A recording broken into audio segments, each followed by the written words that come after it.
Russia's air defenses were built to be unbreakable, layered, modern, and ruthless.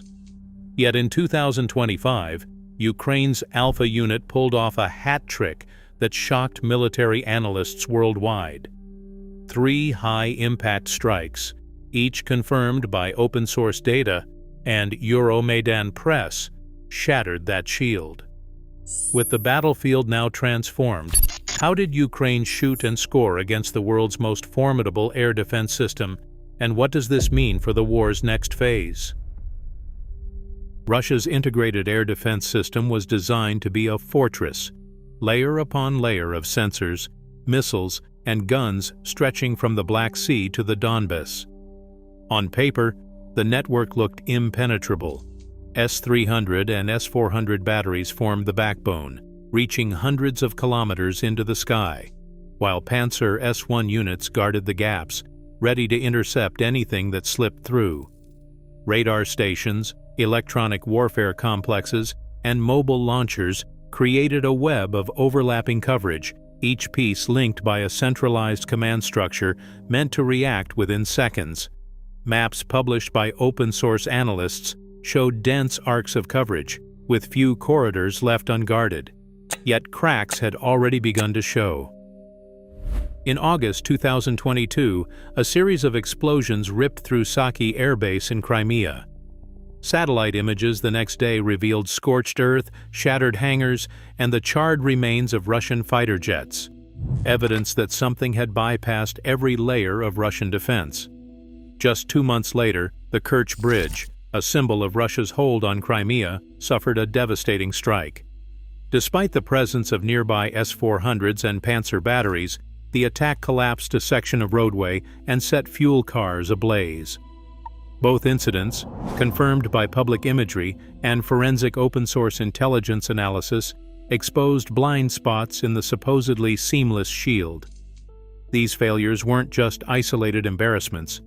They proved that Russia's air defense, for all its power, carried hidden vulnerabilities, sensor gaps, slow reactions to unconventional threats, and a reliance on centralized control that could be disrupted. For Ukraine, these early breaches offered a blueprint. The challenge was clear. If such a fortress could be cracked, then a specialized unit, armed with precision and intelligence, might find a way to punch through again. The stage was set for Alpha Unit's campaign, a high-stakes contest where every strike would be measured, verified, and mapped for the world to see. Alpha Unit stands as the sharp edge of Ukraine's security service, a force forged in the chaos of 2014 when Crimea fell and war erupted in Donbas. Born from the need for a dedicated special operations cell, Alpha's early missions targeted communications hubs and low-altitude air defense, striking deep behind enemy lines. Within 2 years, the unit had transformed. By 2016, Alpha integrated UAV operators and electronic warfare teams, pairing them with long-range precision strike specialists. This modular structure allowed Alpha to adapt in real time, blending drone reconnaissance, signal jamming, and targeted missile attacks into a single, relentless playbook. Open-source reporting, especially from Euromaidan Press, traces Alpha's steady rise. In 2018, the unit carried out its first documented destruction of a Russian Strela 10 system. 2 years later, Alpha launched the so-called Night Wolf campaign, disrupting S-300 batteries with coordinated strikes. By 2022, as Russia's full-scale invasion pushed deeper into Ukrainian territory, Alpha's doctrine shifted. No longer content with opportunistic sabotage, the unit set out to dismantle the layered Russian air defense network itself, one node at a time. The results, corroborated across multiple SBU channels and verified by independent analysts, speak for themselves.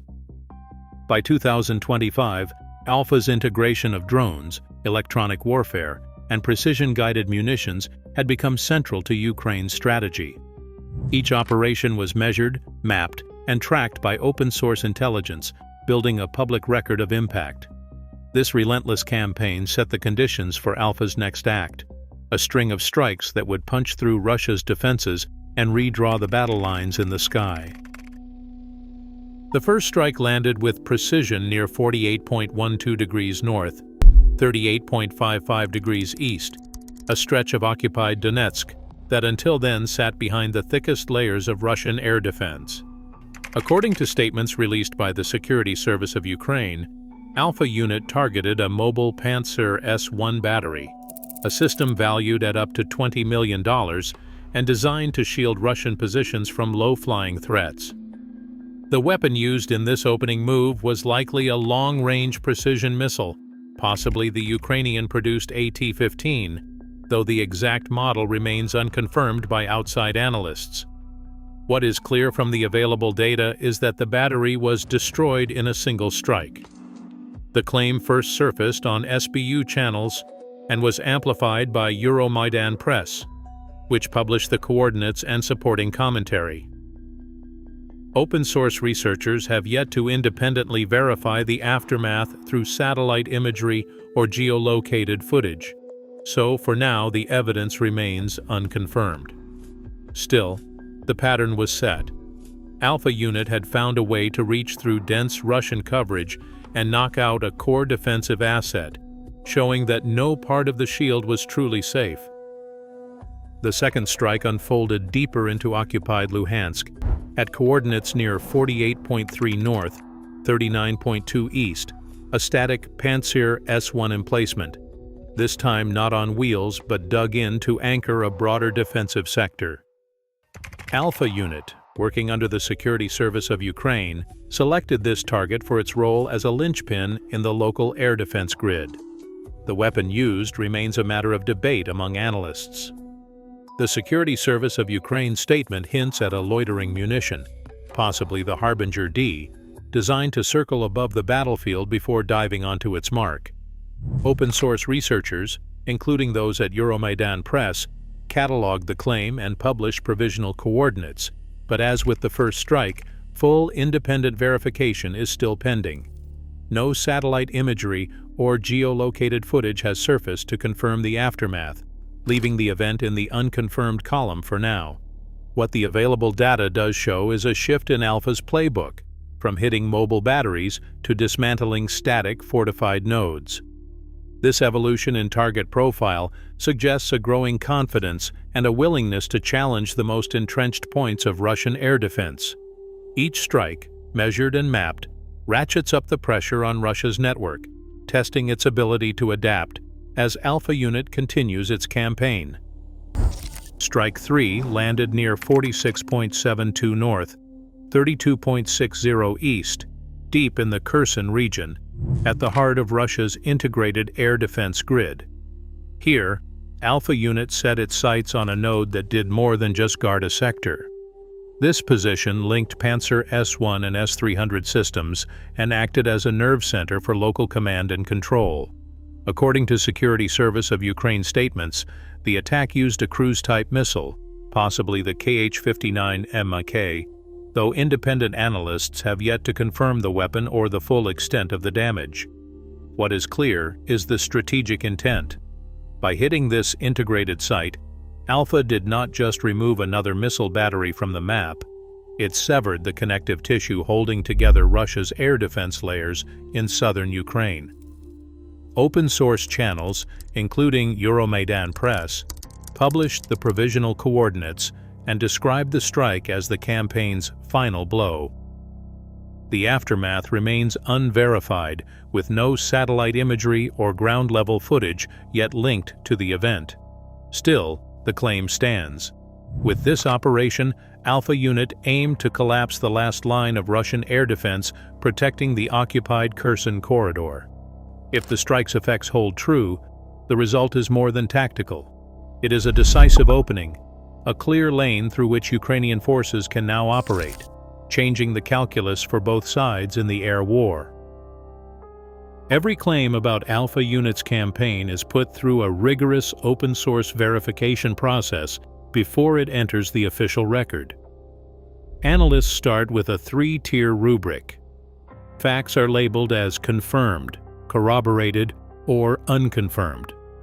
To reach the highest level, a claim must be backed by an official statement and independently verified by at least 2 separate OSINT channels, such as satellite imagery, geolocated footage, or investigative reports. Most details about the 3 strikes remain unconfirmed for now, waiting for that extra layer of proof. The workflow itself is methodical: source acquisition, timestamp cross-checks, geolocation using high-resolution satellite tiles, change detection analysis, multi-sensor corroboration, and finally, label assignment. Each step is designed to weed out error and disinformation. As of 2025, Maxar satellite imagery, the gold standard for damage assessment, is restricted, forcing analysts to rely on lower-resolution alternatives like Planet or Sentinel. This constraint raises the bar for verification and slows the process, but it does not stop it. The result is a transparent, repeatable framework that keeps the scoreboard honest, even when the fog of war thickens. Strike maps compiled by independent analysts documented a sharp 38% surge in Ukrainian attacks within 2 days of each Pantsir loss. The pattern was impossible to ignore. Every time Alpha Unit removed a Russian air defense node, a wave of follow-on strikes swept through the newly opened corridor. Russian Ministry of Defense memos, later leaked on Telegram, directed the urgent redeployment of surviving Pantsir batteries to cover exposed sectors. These internal orders, couched in bureaucratic language, hinted at mounting logistical strain and a scramble to patch widening gaps. On the ground, the effect rippled beyond military lines. Civilians living near the strike zones described nights broken by explosions and the sight of families loading what they could into battered cars, heading for safer towns. While Ukraine's campaign aimed for precision, the reality of war meant power lines were severed and fields burned in the aftermath. The Alpha Unit's success brought a measurable tactical payoff, but it also forced a reckoning with the human cost, reminding all sides that even the cleanest operation leaves scars where people live. Ukraine's Alpha Unit turns open-source claims into battlefield facts, each strike traced, each loss confirmed by independent analysts and Euromaidan press. Now, Russia's once untouchable shield shows real fractures. The next move in this war is not theoretical. It is unfolding live in the corridors newly carved through the sky.